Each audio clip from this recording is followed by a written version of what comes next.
Hello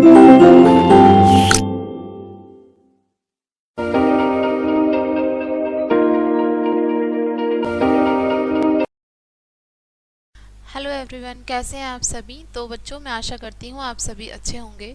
अब इस video की शुरुआत हम करने जा रहे हैं हमारे लेसन नंबर 10 से। हमारे लेसन का नाम है एंड्रोकल्स एंड द लायन। एंड्रोकल्स एक इंसान का नाम है और लायन हम सभी को पता है शेर को बोलते हैं। तो ये स्टोरी जो बेस है ये एंड्रोकल्स और लायन के एक इंसिडेंट है, उसके ऊपर ये बेस है। देखते हैं, स्टार्ट करते हैं अपना lesson. A fable is a story that feature animals, plant और forces of nature which are anthropomorphized given human qualities. देखिए, फैबल क्या होता है। फैबल दरअसल में एक ऐसी स्टोरी होती है जिसके अंदर किसका जिक्र किया जाता है, एनिमल्स का, प्लांट्स का और नेचर की बहुत सारी चीजों का जिक्र किया जाता है। ठीक है। A fable always end with a moral. और फैबल यानी कि इस तरीके की जो स्टोरीज होती हैं वो हमेशा किससे एंड होती है, इनका एंड में क्या चीज हमेशा दी जाती है, मोरल। मोरल यानी कि इस चीज से हमें सीखने के लिए क्या मिला, यानी कि हमने पूरी स्टोरी पढ़ी और लास्ट में हमें उससे क्या सीखने को मिला, उसको बोलते हैं मोरल। तो फैबल बेसिकली ऐसी स्टोरीज होती हैं जो सिर्फ और सिर्फ किस पे, एनिमल्स पे बेस होती हैं या फिर हमारे और भी क्रिएचर्स होते हैं उनके ऊपर बेस होती हैं। और साथ में ये किससे एंड होती हैं, हमेशा एक मोरल यानी कि एक इसमें कहानी सीख जरूर दी जाती है आखिरी में। तो शुरू करते हैं अपना chapter. The tale of Androcles and Lion is said to have been written by Aesop। देखो, जो एंड्रोकल्स की और लॉयन की जो कहानियां हुआ करती हैं, ये किसके द्वारा की जाती थी, ये लिखी जाती थी एजोप के द्वारा। एजोप कौन था, the great Greek story teller who always sum up his stories from the animal kingdom with a moral. देखो, एंड्रोकल्स की और लॉयन की जो कहानियां थी ये एक एजोप के द्वारा कही जाती थी। और एजोप एक बहुत महान स्टोरी टेलर था, यानी कि स्टोरी टेलर उस इंसान को बोलते हैं जो कहानियां सुनाता है। ग्रीक में रहता था, ये ग्रीक स्टोरी टेलर था जिसकी कहानियों में हमेशा से एनिमल किंगडम का जिक्र किया जाता था और जिसमें साथ में मोरल यानी कि कोई शिक्षा जरूर दी जाती थी। ऐसी कहानियां वो सुनाता था। In case of Androcles, the lesson is that gratitude is a sign of noble soul। और एंड्रोकल्स की जो कहानी इसने सुनाई है एजोप ने, तो उसमें क्या जिक्र किया गया है, क्या लेसन सिखाया गया है, क्या पाठ इसमें बताया गया है। Gratitude is a sign of noble soul, यानी कि कृतज्ञता जो होती है, कृतज्ञता का मतलब होता है यानी कि एक अच्छा जो होती है ना, किसी के लिए हम्बल होना, किसी के लिए मतलब अच्छी भावना रखना, किसी के लिए ग्रेटिट्यूड होना, यानी कि सामने वाले के लिए अच्छी भावना रखना, उसको बोलते हैं gratitude. Is a sign of noble soul. Noble soul का मतलब होता है यानी कि जो इंसान अच्छा होगा, ग्रेटिट्यूड उसका एक साइन होगा, यानी कि उसी इंसान का उसमें दिखाया जाएगा क्या, कि वो अच्छे नेक वो है, सोल है।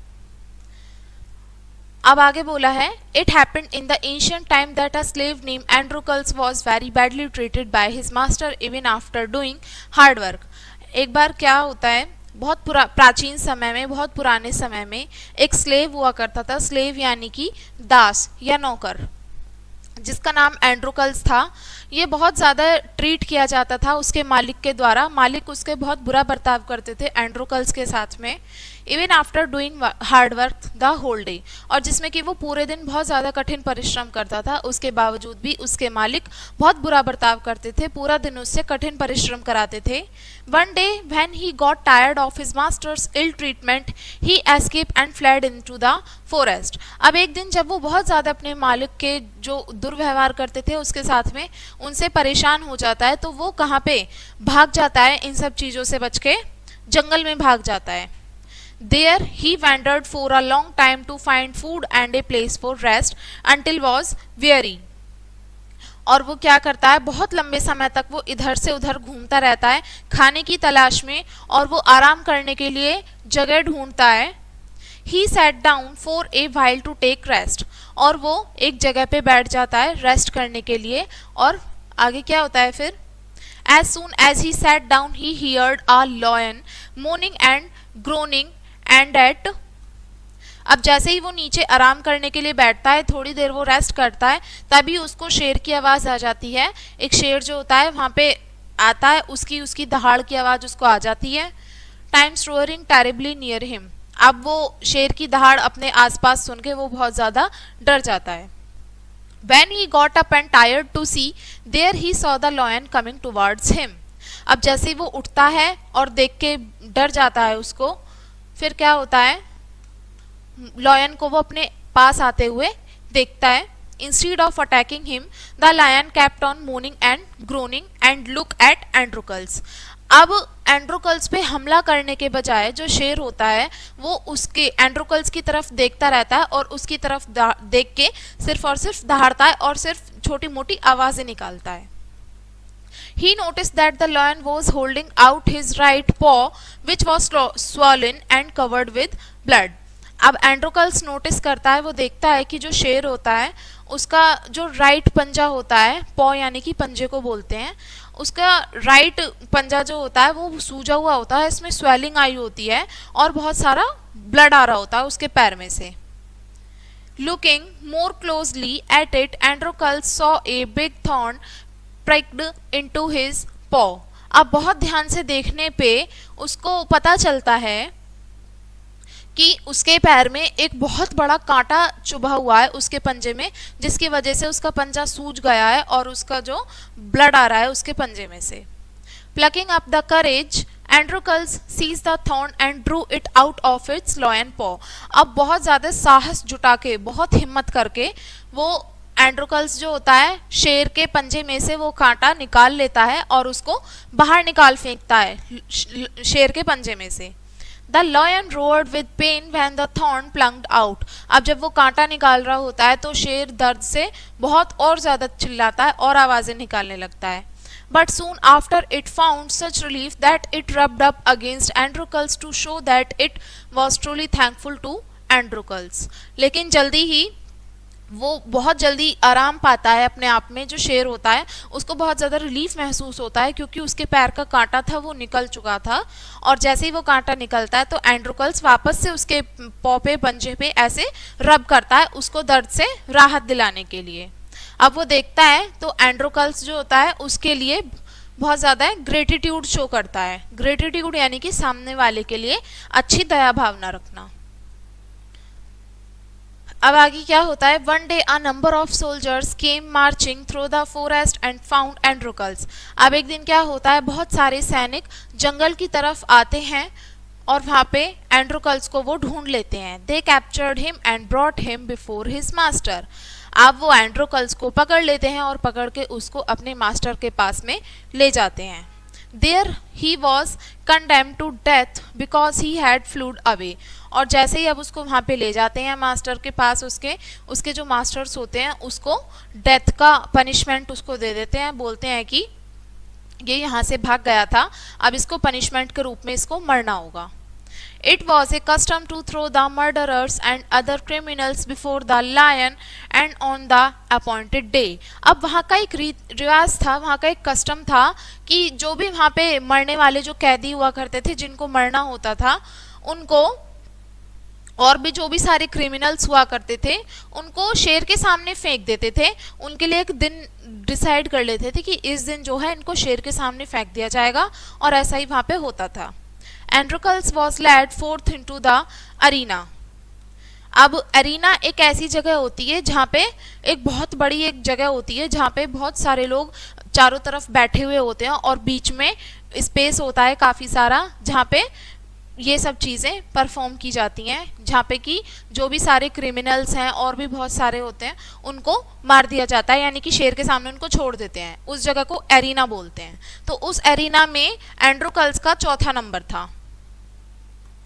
The Emperor of Rome was in the royal box that day and gave the signal for the lion. और देखो, रोम का जो शासक था ना, जो वहाँ का राजा था, वो तो एक रॉयल यानी कि एक शाही एक उसमें बैठा हुआ था आराम से बॉक्स के अंदर। फिर क्या होता है, उसी दिन वो सिग्नल देता है शेर को, यानी कि सिग्नल मिलता है लॉयन को बाहर आने के लिए और एंड्रोकल्स पे अटैक करने के लिए। But when the lion come out of its cage and got near Androcles, what do you think it did? लेकिन जैसे ही शेर अपने पिंजरे से बाहर आता है, एंड्रोकल्स के पास आता है वापस से, तो आपको क्या लगता है क्या हुआ होगा आगे? Instead of jumping upon, अब एंड्रोकल्स के ऊपर जंप करने से उसके उसके ऊपर जंप करने के बजाय ही rubbed up against him and struck Androcles with its paw. अब आगे क्या होता है, उसके मारने के बजाय एंड्रोकल्स के ऊपर हमला करने के बजाय जो शेर होता है वो उसके ऊपर क्या करता है, उसको रब करने लगता है। यानी कि देखो, जिस पंजे में से एंड्रोकल्स ने कांटा निकाला था ना उसके पैर में से, वो सेम वही लायन होता है और वो पंजा जो होता है उसके सामने लाके रख देता है। It was of course the lion which Androcles has met in the forest. अब ये वही शेर था जिससे एंड्रोकल्स जंगल में वापस मिला था। Androcles told the emperor that all had happened to him in the forest and how the lion was showing gratitude to him. अब एंड्रोकल्स ने अपने राजा को बताया, वहाँ के जो राजा थे जिन्होंने उसको पनिशमेंट दी थी मारने के लिए, एंड्रोकल्स उनको बताता है कि जैसे वो जंगल में था तो उसके साथ कैसे कैसे हुआ था, कैसे ये लायन उसको मिला था और कैसे एंड्रोकल्स ने उसके पंजे में से वो कांटा निकाला था। ये सभी बातें एंड्रोकल्स अपने राजा से बताता है और कैसे शेर ने उसको ग्रेटिट्यूड शो किया, यानी कि उसके लिए अच्छी दया भावना दिखाई, वो ये सब भी बताता है। Thereupon the emperor pardoned Androcles and ordered his master to set him free. अब जो वहाँ का एम्परर होता है, राजा होता है, वो एंड्रोकल्स को क्षमा कर देता है, उसको फॉरगिव कर देता है, छोड़ देता है और उसके मास्टर जो होते हैं उनको ऑर्डर देता है कि उसको आज़ाद कर दिया जाए, एंड्रोकल्स को छोड़ दिया जाए वहाँ से। While the lion was taken back into the forest and let loose to enjoy freedom once more. और जो शेर होता है वापस से उसको जंगल में छोड़ दिया जाता है और वो अपनी अपनी फ्रीडम को, अपनी आज़ादी को दोबारा से वहाँ पे जाके इंजॉय कर सके। शेर को वापस से जंगल में छोड़ देते हैं, एंड्रोकल्स को आज़ाद कर देते हैं। इस कहानी का एंड यहाँ पे होता है। तो अब बच्चों ये था हमारा चैप्टर। अब हम इसके वर्ड मीनिंग देखेंगे। क्या बोला है, फर्स्ट वर्ड आपको बोला है ग्रेटिट्यूड। ग्रेटिट्यूड का मतलब होता है यानी कि किसी के लिए थैंकफुल होना, यानी कि कोई अगर हमारे लिए कुछ अच्छा काम कर रहा है तो हम उसके लिए ग्रेटिट्यूड शो कर रहे हैं, यानी कि हम थैंकफुल हैं उसके लिए। एस्केप का मतलब होता है ब्रेक फ्री फ्रॉम कंट्रोल, यानी कि भाग जाना, यानी कि कंट्रोल में से आउट हो जाना, कंट्रोल से बाहर हो जाना, उसको एस्केप बोलते हैं।